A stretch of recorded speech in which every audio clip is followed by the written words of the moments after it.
Es un enorme gusto para mí como pastor poder saludar, darle bienvenida a todos nuestros campos que nos estemos conectando al mismo tiempo. Somos una iglesia en diferentes lugares. Me refiero a Campus Fresnillo, Campus Montemorelos, Campus Allende, Campus Online, Centro Kairos. Todos somos Conexión Live. Somos una iglesia, tenemos una misma visión y más importante que eso, servimos al mismo Señor Jesucristo. Y estoy contento de poder estar iniciando esta serie con ustedes el día de hoy, aprovechando que es octubre. Tenemos esa serie que se llama Una historia de terror. Y una historia de terror. Hablando de historias de terror, ¿a cuántos les gustan las historias de terror? Casi nadie.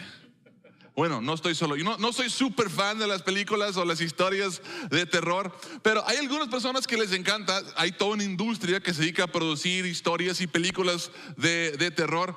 Y yo dije, ¿por qué a algunas personas les gustan las películas o las historias de terror? Y hice una ligera investigación y descubrí que la ciencia dice que sentir temor eleva las otras sensaciones que podemos sentir también. No solo cuando sentimos temor, hace posible que se eleven las otras sensaciones también, como la felicidad, la alegría, gratitud, etc. Creo que básicamente te hace agradecido o reconocer lo bueno que lo tienes, porque te das cuenta que no estás pasando por lo que estás viendo en la película o lo que estás leyendo en el libro de miedo. También dice que en parte puede ser porque te permite explorar cómo te sentirías o cómo actuarías en ciertas situaciones sin estar en real peligro. O sea, es como un ejercicio para nuestra mente de qué haría yo en esa situación si eso fuera real. Y por último dice que a algunas personas simplemente les gusta la adrenalina. Y quizás lo experimentan de diferentes maneras, haciendo deportes extremos o lo que sea, pero las películas de terror puede dar ese sentimiento de adrenalina, de emoción. Pero te gusten o no, yo creo que todos hemos estado en alguna situación de nuestra vida con un grupo de amigos, quizás alrededor de una fogata a la medianoche, contando historias de terror. Si no lo han hecho, pues no sé qué estuvieron haciendo toda su niñez y adolescencia, porque es algo que yo hice, experimenté. Todos hemos visto una película que no nos dejó dormir o nos hizo dormir con las luces prendidas, ¿verdad que sí? Algunos hasta la fecha, ya en la vida adulta, como que tienen que dormir con la luz prendida. A mí me ha pasado.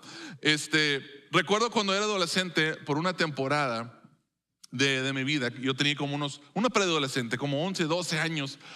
Yo y mi hermano y otro amigo nos propusimos a ver todas las películas de terror, de las buenas, de ese entonces, de las antiguas y todo. Y déjenme decirles que eso es un remedio para las pesadillas. Eso es lo que te voy a decir. No les recomiendo, a menos que les gusta dormir con miedo, especialmente cuando tienes esa edad, no lo recomiendo. Y cuando esta semana le hice una publicación en las redes y les pregunté a todos los que quisieran participar qué son algunas películas que ustedes vieron que les dio miedo, que les impactó, que les asustó cuando era niño. Y tú sabes, después de ver la película, tú tenías que asegurar que la puerta del closet estaba bien cerrada y a lo mejor atravesaste algo enfrente de la puerta porque si está abierta el monstruo del closet puede salir. Y cuando apagaste la luz fuiste corriendo y saltaste a la cama para que el monstruo debajo de tu cama no agarrara tus pies. Tú sabes lo que estoy hablando, que son algunas de esas películas, y quiero enseñarles algunas de las películas que algunas personas mencionaron. Si ustedes vieron esas películas y les dio miedo, a lo mejor no participaste, pero las viste, puedes simplemente levantar la mano o hablar con el que está a tu lado y decir, esa sí me asustó. Una de las películas que mencionaron en la película de El Aro. ¿Algunos vieron la película de El Aro? ¿Les dio miedo? Sí, yo soy de los que cuando estoy viendo una película y algo sale, yo brinco. Yo brinco y doy patadas si alguien está cerca de mí. El Aro trae varios de esos.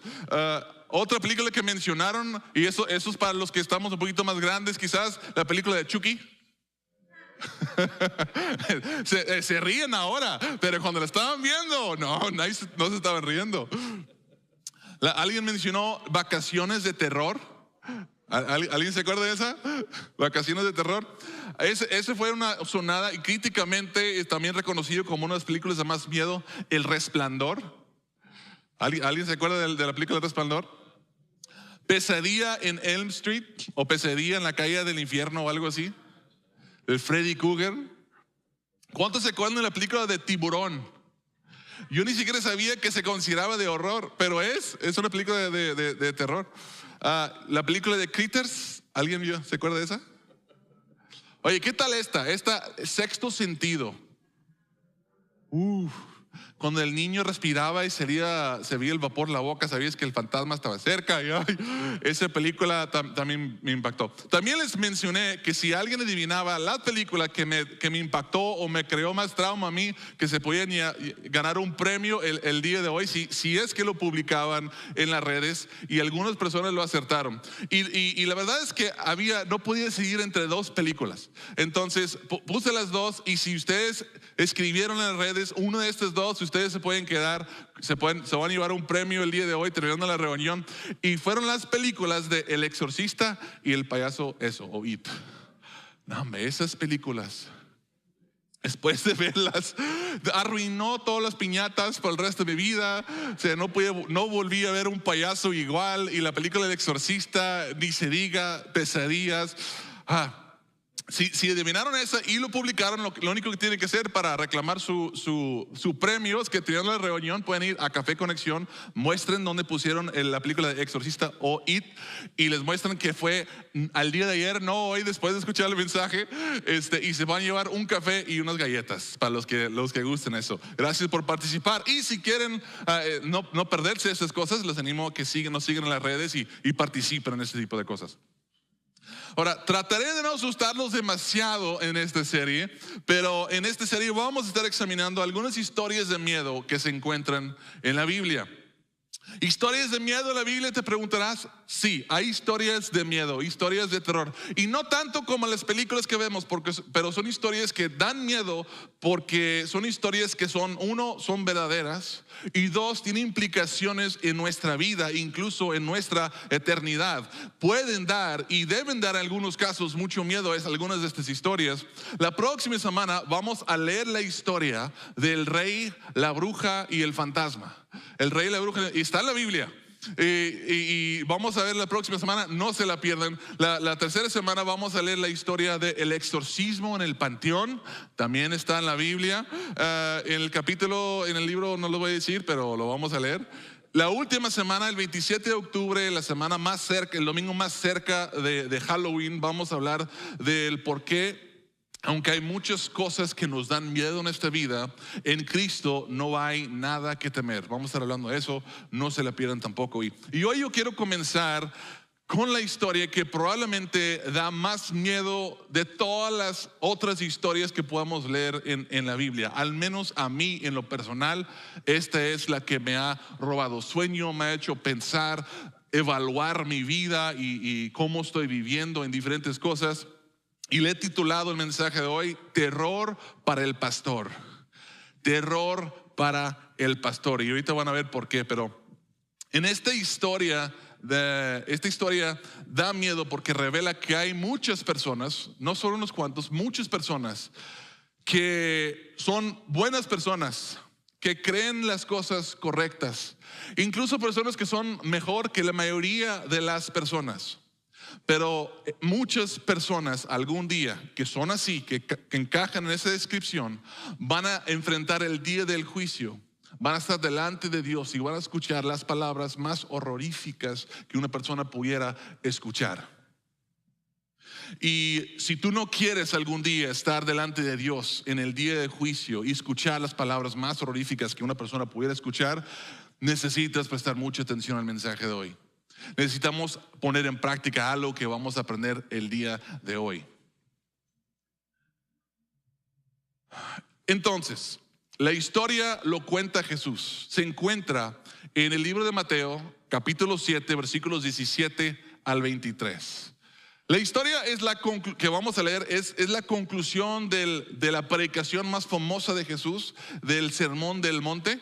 Es al mero final de ahí. En el Sermón del Monte seguramente has escuchado parte de eso, si no lo has leído ya. Pero Jesús está quiero que imaginemos la escena más o menos. Es una multitud de personas que están siguiendo a Jesús, probablemente miles y miles de personas, y son tantas personas que vienen a escuchar la enseñanza de Jesús, que Jesús se sube al lado de un monte en alto para poder hablar y todas las personas que están ahí presentes escuchar. Y Jesús empieza a enseñar, empieza a derramar sabiduría y está compartiendo verdades que la gente no habían escuchado, no habían entendido antes. Estaba agregando verdad a cosas que les había revelado en el pasado, en el Antiguo Testamento, las Escrituras, pero Jesús estaba explicando lo que significaba ahora en el reino de los cielos, y las personas estaban sorprendidas, estaban impresionadas, porque dice Jesús no enseñaba como los maestros de la ley, enseñaba y predicaba con una persona que tenía autoridad, y nadie había escuchado algo así antes.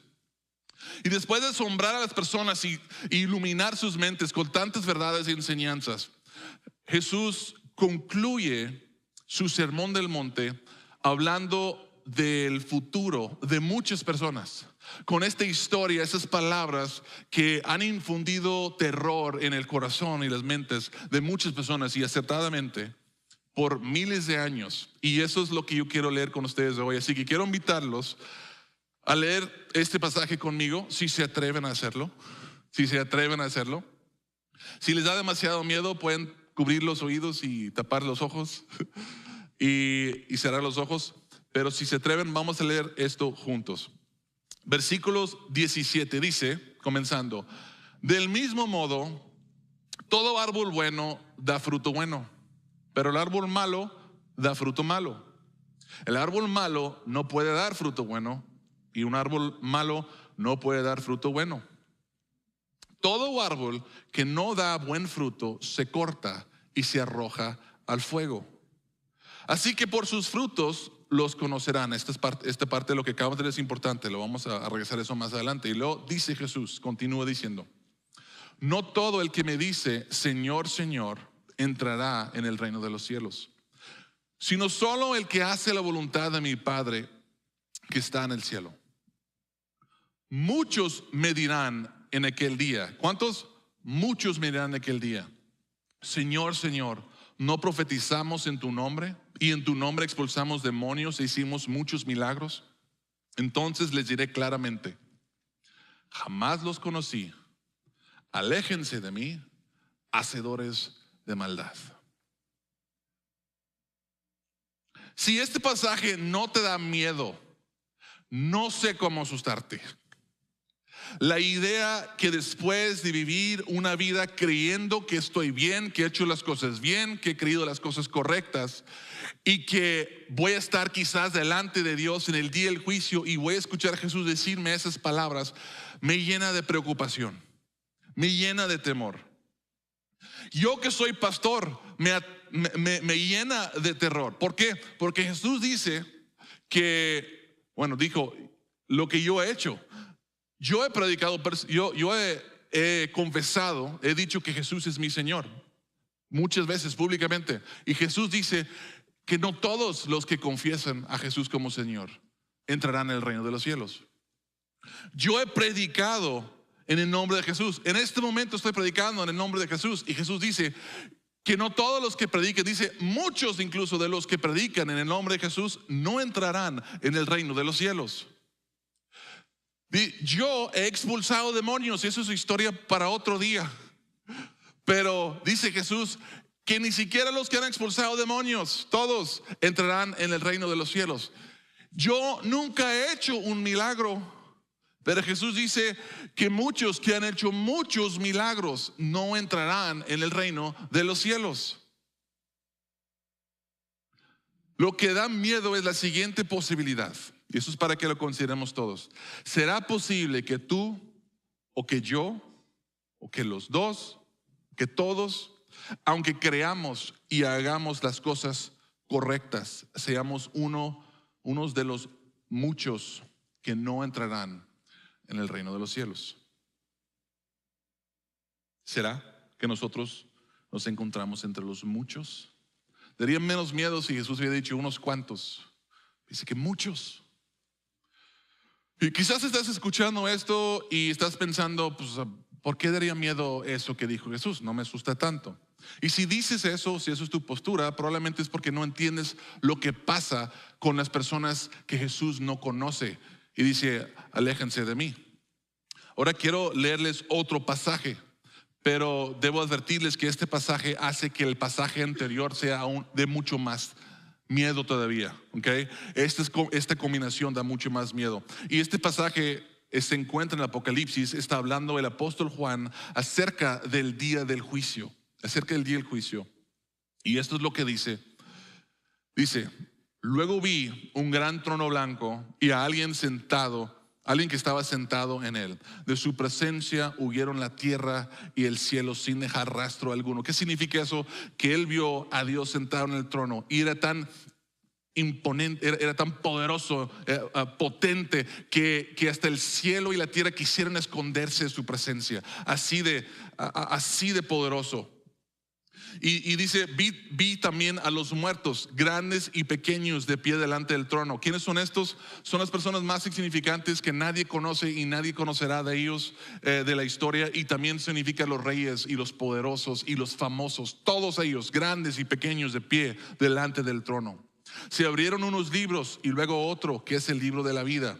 Delante del trono de Dios se abren unos libros y en estos libros está registrado todo lo que las personas que han vivido en la historia han hecho. Y se abre un libro que se llama el libro de la vida. Los muertos fueron juzgados según lo que habían hecho, conforme a lo que estaba escrito en los libros. El mar devolvió a sus muertos, la muerte y sus dominios devolvieron los suyos. Significa que todas las personas que ya habían muerto, que murieron en el mar, que ahorita están en el infierno, regresan para ser juzgados en ese momento. El mar los suyos. Entonces cada uno fue juzgado según lo que había hecho. La muerte y sus dominios fueron arrojados al lago de fuego. Este lago es la muerte segunda. Escuchen esto: aquel cuyo nombre no estaba escrito en el libro de la vida era arrojado al lago de fuego. El diablo que los había engañado, ¿a quién? A todos los que fueron arrojados, será arrojado también al lago de fuego y azufre, donde estará también la bestia y el falso profeta. Ahí serán atormentados día y noche por los siglos de los siglos. Esto es una historia de terror y no es ciencia ficción. Esto es un futuro. Esto va a suceder. No ha sucedido aún, pero esto va a suceder. Y nadie se escapa de este momento. Nadie puede escaparse de este momento. No solo está en juego nuestras vidas, según lo que dice Jesús y lo que dice el apóstol Juan, sino nuestras almas. No solo nuestras vidas, sino nuestras almas. Y yo quiero que escuchen esto, y esto debería de preocuparnos mucho. Dice, morir sin conocer a Jesús como Señor no es el final del cuento, es el comienzo del tormento. Y antes de que caigan en la desesperación y salgan huyendo de aquí o de alguno de nuestros campos, o cierren la computadora, el teléfono, los que están viendo en línea, les prometo que hay esperanza. Pero para valorar las buenas noticias que voy a compartirles, primero hay que entender la gravedad de nuestra situación. Algunos seguramente están pensando que el infierno es algo que los religiosos, los líderes religiosos utilizan para asustar a las personas, para manipularlos, para que hagan ciertas cosas. Y yo no voy a negar que algunas personas sí hacen eso. Usan el temor, hablan del infierno. Hay papás que amenazan a sus hijos y líderes religiosos que amenazan a sus personas. Si no hacen lo que yo les digo, esto es lo que les va a pasar. Hay gente que hace eso. Y no creo que sea correcto usarlo de esa manera, especialmente cuando se trata de manipular a las personas. No se debe hacer. Pero el hecho que algunos abusen de esto no hace que el infierno sea menos real. ¿Sí me explico? El infierno es un lugar real, así como el cielo es un lugar real. Lo dice Dios, lo dijo Jesús. Muchos prefieren que se hable de las cosas bonitas de la fe, las buenas y hermosas promesas y los planes de Dios. Y claro que sí, a todos nos gusta eso. Pero seamos honestos, la mayoría de nosotros, o muchos de nosotros, no entendemos cuando nos dicen por las buenas, con los bonitos y suaves consejos que nos dan. Muchos ignoramos. Muchos de nosotros necesitamos escuchar las consecuencias de nuestras acciones antes de prestar atención a las instrucciones. Jesús quiere que tu nombre esté escrito en el libro de la vida. Pero también sabe que la mayoría de las personas no hacen caso hasta que entienden las consecuencias de la desobediencia, de ignorar lo que Jesús hizo y lo que Jesús dijo. Por lo tanto, Jesús habló más del infierno que del cielo. ¿Por qué? Porque Jesús sabe que aunque sus promesas son buenas y son dignas de confianza, solo aplican, y escuchen esto, sus promesas solo aplican a las personas cuyos nombres están escritos en el libro de la vida. Solamente a las personas cuyos nombres están escritos en el libro de la vida. Por eso Jesús resalta esta realidad terrible. Ahora les quiero decir cómo sus nombres pueden estar escritos en el libro de la vida.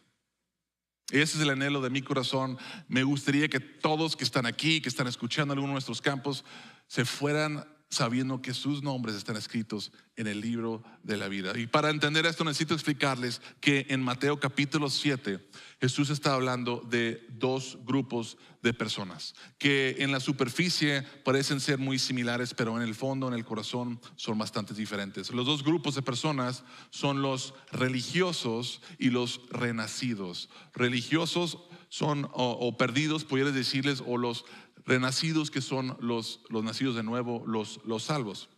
Las personas de quien Jesús habla en Mateo 7, que profeticen, que expulsen demonios, que hacen milagros, pero que Él no conoce, son los religiosos. Son los religiosos. Curiosamente, los que son los renacidos hacen muchas de las mismas cosas, pero a ellos Jesús sí los conoce. Hay una diferencia, hay una razón por la cual desconoce a unos y conoce a otros. Lo que Jesús está enfatizando en este pasaje es que la religión no te puede salvar. Una tradición religiosa, cierta creencia en cierta doctrina teológica no te puede salvar. Jesús literalmente está diciendo que el infierno estará lleno de personas que tienen la teología correcta, incluso hacían muchas cosas buenas. Luego nos dice que hay una manera para conocer si somos religiosos o renacidos. ¿Qué dijo Jesús? Dijo, por sus frutos los conocerán. Por sus frutos. Pero no acabo de decir que hacían muchas de las mismas cosas. Es que no son esas cosas, no son las cosas más evidentes. Es algo más profundo, es un fruto más profundo. Es un asunto del corazón que Dios discierne y distingue. Y nosotros, que somos muy honestos, con la ayuda de Dios también podemos discernirlo de nosotros mismos también. Los religiosos no dan buen fruto, los renacidos dan fruto bueno. Entonces vamos a examinar el fruto diferente para poder tratar de determinar si nosotros nos encontramos entre los religiosos o los renacidos. ¿Estamos listos? Ok, religiosos. Los religiosos, para ellos son el centro. Para los religiosos, ellos son el centro de sus vidas. Para los renacidos, Jesucristo es el centro de sus vidas. Para los religiosos, sus buenas obras, su sacrificio y obediencia son su esperanza. ¿Obediencia de qué? De lo que ellos consideran que es la palabra de Dios, la voluntad de Dios. Sus buenas obras, su sacrificio y obediencia es su esperanza. Para los renacidos, la vida, muerte y resurrección de Jesús son su esperanza. Para los religiosos, ellos fingen humildad. Se puede decir que son engañosamente orgullosos. Para los renacidos, son genuinamente humildes delante de Dios. Los religiosos juzgan, critican y condenan a otros, mientras que los renacidos edifican, perdonan y extienden gracia a otros. Los religiosos hablan de sus buenas obras y ocultan o excusan sus errores. Los renacidos hablan de la bondad de Dios y son transparentes con sus propias faltas. Los religiosos hacen buenas obras para su propia gloria. Los renacidos hacen buenas obras para la gloria de Dios. Los religiosos buscan ser servidos y honrados. Los renacidos buscan servir y honrar a Dios y a otros. Los religiosos saben de Dios y Dios sabe de ellos, pero los renacidos conocen a Dios y Dios los conoce a ellos. Hay diferencia entre saber de y conocer a. Y esa es la diferencia principal, la determinante entre el religioso y el renacido. Como pueden ver, puede ser difícil distinguir cuando examinamos la superficie quién es el religioso y quién es el renacido. Porque como mencionaba, es más un asunto del corazón. De Dios nadie se burla. Nosotros podemos engañar, yo puedo poner una máscara y puedo ser la persona que tú quieras. Al menos por un tiempo puedo engañar a algunos. No podemos engañar a Dios. Él conoce el corazón. Conoce el corazón. Y esto es determinante. Dice Santiago 4:6 que Dios se opone a los orgullosos, pero da gracia a los humildes. Y eso es básicamente lo que está diciendo Jesús en este momento. Jesús comienza su sermón famoso, el sermón del monte, hablando de la postura de los que serán salvos, los renacidos. Y dice en Mateo capítulo 5, el sermón dura del capítulo 5 al capítulo 7 de Mateo. Y en el capítulo donde empieza hablando de esto, lo primero que dice es que dichosos los pobres en espíritu, porque el reino de los cielos les pertenece. En otras palabras, ellos sí entrarán al reino de los cielos. Dichosos los pobres en espíritu. Pobres en espíritu significa reconocer su necesidad, su inhabilidad de salvarse a sí mismo, su necesidad de Dios. Yo soy pobre de espíritu. Si yo digo Dios, yo reconozco que soy completamente incapaz de salvarme a mí mismo. Yo no puedo ni siquiera aportar un poco a mi propia salvación. Yo no puedo. Necesito y dependo totalmente de ti. Eso es lo que significa ser pobres en espíritu. Y dice en el versículo 5 Jesús: dichosos los humildes, porque recibirán la tierra como herencia. En otras palabras, ellos sí entrarán al reino de los cielos. El orgulloso cree que es bueno o que puede ser bueno en sus propias fuerzas. Eso es lo que un orgulloso, un religioso piensa. Soy bueno o puedo ser bueno en mis propias fuerzas. El renacido o el humilde reconoce que sin Dios nada bueno puede hacer.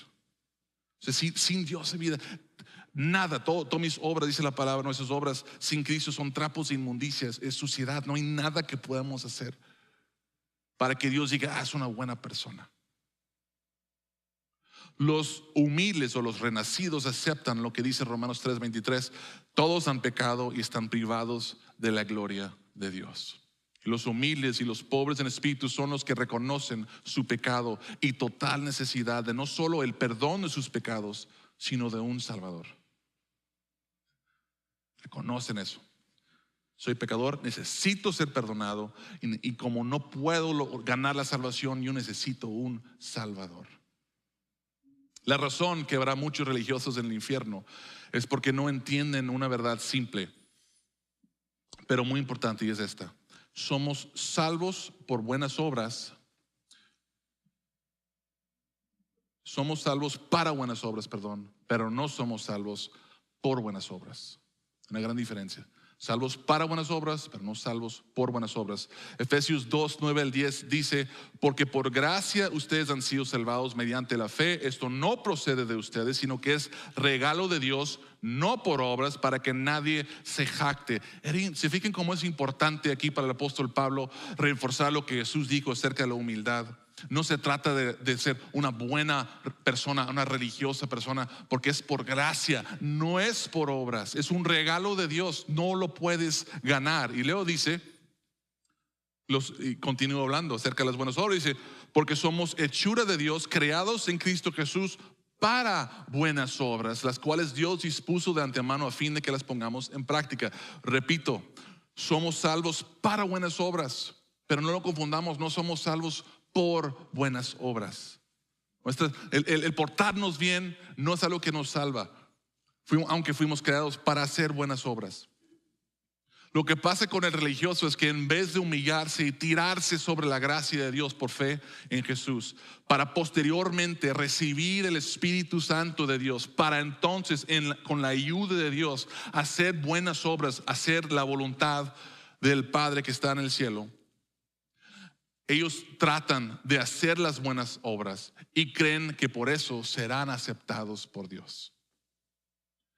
No se puede, es imposible, no podemos agradar a Dios en nuestras propias fuerzas. Si fuera posible, Jesús no hubiera tenido que morir. Solo hubiera dicho Jesús: sean mejores y serán salvos. Pero como Jesús sabía que era imposible ganarse la salvación, Él murió en el lugar de los pecadores. Voy a explicar esto un poquito más, pero es tan importante entenderlo. Ahora, quiero compartirles el Evangelio que muchos ya han escuchado muchas veces. Y si tú ya lo has escuchado, a lo mejor lo has escuchado 10, 15, 20, 100, o quizás nunca lo has escuchado.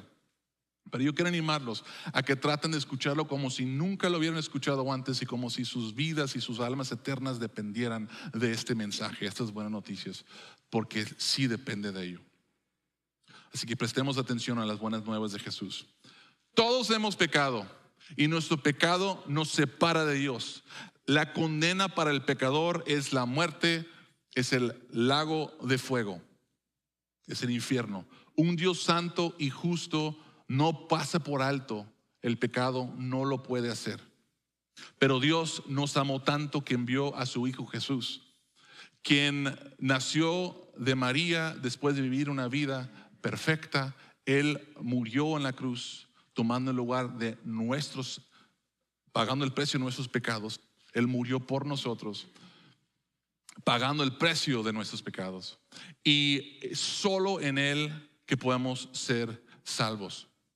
Dice esto en Romanos 10, 9, 10, que si confiesas con tu boca que Jesús es Señor y crees en tu corazón que Dios lo levantó de entre los muertos, serás salvo. Porque con el corazón se cree para ser justificado, pero con la boca se confiesa para ser salvo. Ojo, no dice que si crees, confieses y eres una buena persona, serás salvo.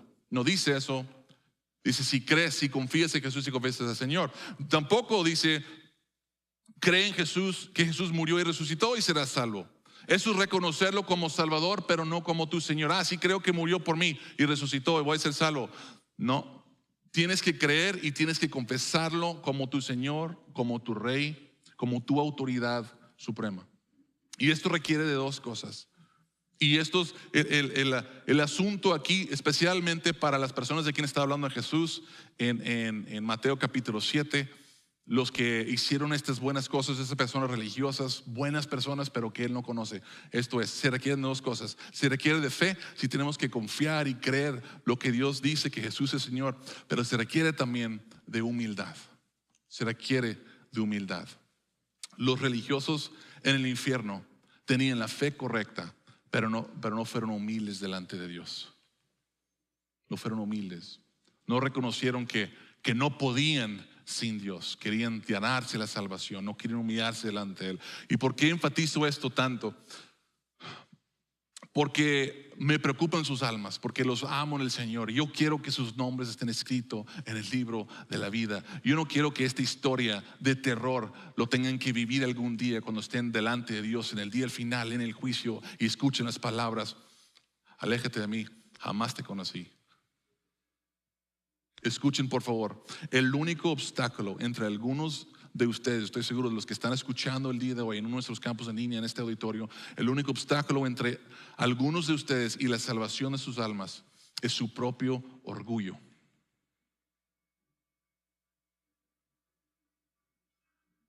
Dios se opone a ese orgullo. No puede una persona orgullosa alcanzar la gracia de Dios, no entra en la presencia de Dios, no puede recibir el perdón de Dios. Tenemos que humillarnos delante de Dios. Qué ridículo, qué tragedia, qué triste sería que una persona pasara la eternidad en el lugar más horrible que te puedes imaginar porque no quiso humillarse delante de Dios.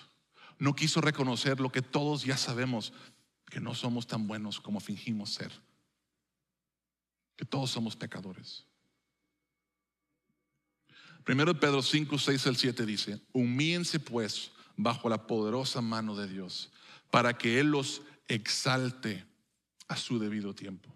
Depositen en Él toda ansiedad porque Él cuide de ustedes. Quiero invitarlos a todos en todos nuestros campus a que cierren sus ojos un minuto y ya vamos a terminar. No va a ser nada raro, yo solo no quiero que se distraigan, por favor. Esto es importante. Voy a hacer algunas preguntas y quiero que las mediten. Y luego voy a invitarlos a que hagan algo, los que sienten que Dios les está llamando a hacerlo. Pero primero piensen esto. Y quiero preguntarles, y ustedes mediten. ¿Habrá alguien hoy dispuesto a humillarse y reconocer que son pecadores, que no pueden salvarse a sí mismos y que necesitan de un Salvador? ¿Habrá alguien aquí hoy en uno de nuestros campos en línea que reconoce que son pecadores y que no pueden salvarse y que necesitan un Salvador? Contéstalo tú ahí en tu mente, en tu corazón. La segunda pregunta: ¿habrá alguien escuchando este mensaje que tenga el valor para públicamente confesar a Jesús como su Señor? Siguiente pregunta, contéstalos en tu corazón. ¿Habrá alguien escuchando este mensaje que cree que Jesús es el Hijo de Dios, que murió por los pecados del mundo, que resucitó al tercer día? Contéstalo en tu corazón. Y si contestaste sí a esas tres preguntas, ahora quiero invitarte a que hagas algo. Pero solo los que están haciendo esto, que no lo han hecho antes, los que Dios hoy les ha revelado que han sido personas religiosas y que necesitan la salvación de Dios, están dispuestos a humillarse por primera vez delante de Dios. Con los ojos cerrados, nadie viendo, quiero preguntarles la pregunta más importante de sus vidas y su eternidad. ¿Hay alguien aquí hoy que por primera vez quiere reconocer que son pecadores, que necesitan la salvación que solo Jesús puede dar y quieren confesar hoy a Jesús como su Señor y Salvador? Si tú dijiste que sí, yo quiero invitarte a simplemente levantes la vista y me veas a los ojos. Si están en alguno de nuestros campus, y sígueme viendo, si eso es tu decisión, sígueme viendo, esto es entre tú y Dios. Si están en nuestros campus, levante la mano para que tu pastor de campus pueda ver.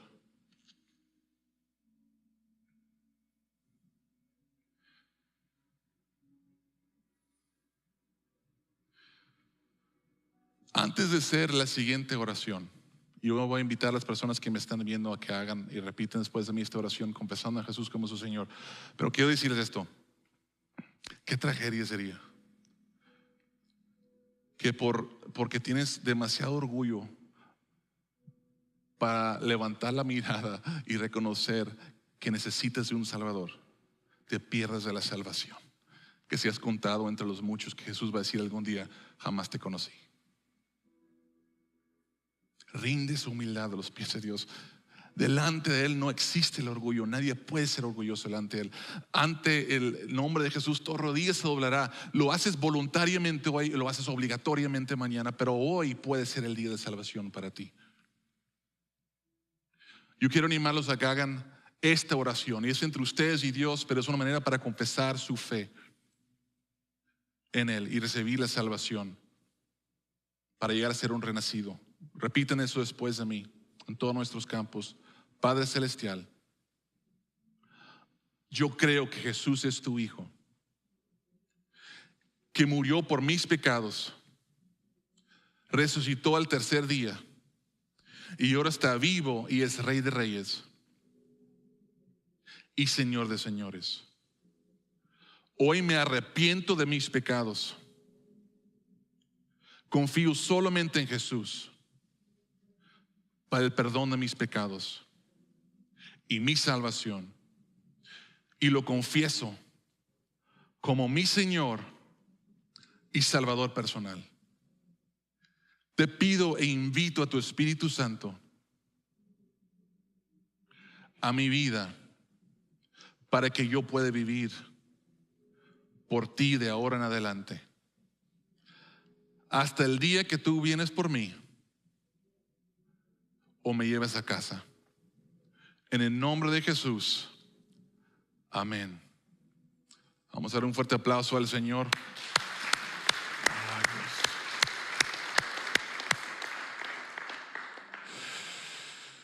Padre, te damos gracias.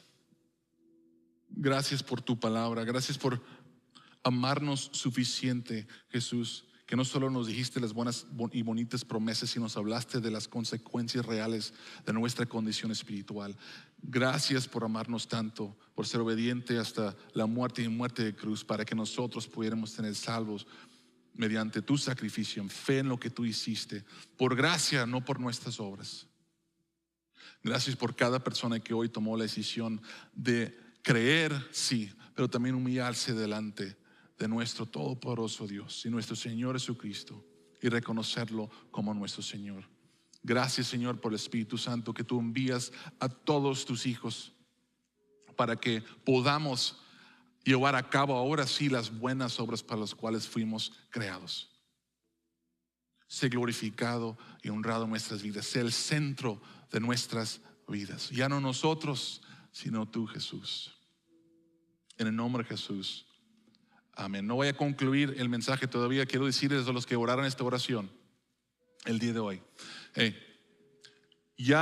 Si ya rindieron su orgullo, se humillaron delante de Dios, van a ser igual que yo y que todos los demás hijos de Dios reconocen que necesitamos de Dios y necesitamos la ayuda de otras personas para llevar a cabo esta vida. Entonces lo que quiero que hagan es que, y sí, te estoy pidiendo que seas valiente, deje ese orgullo. Quiero que pueden tomar uno de los sobres si es que hay uno y pueden marcar ahí su nombre y su número de teléfono y que tomaron la decisión de seguir a Jesús. Pueden buscar a su pastor de campus, pueden ir a la mesa de información, a la mesa de conexión y decirles: yo tomé una decisión porque nosotros nos vamos a poner en contacto contigo. Queremos ayudarte en el siguiente paso que es para todos ustedes.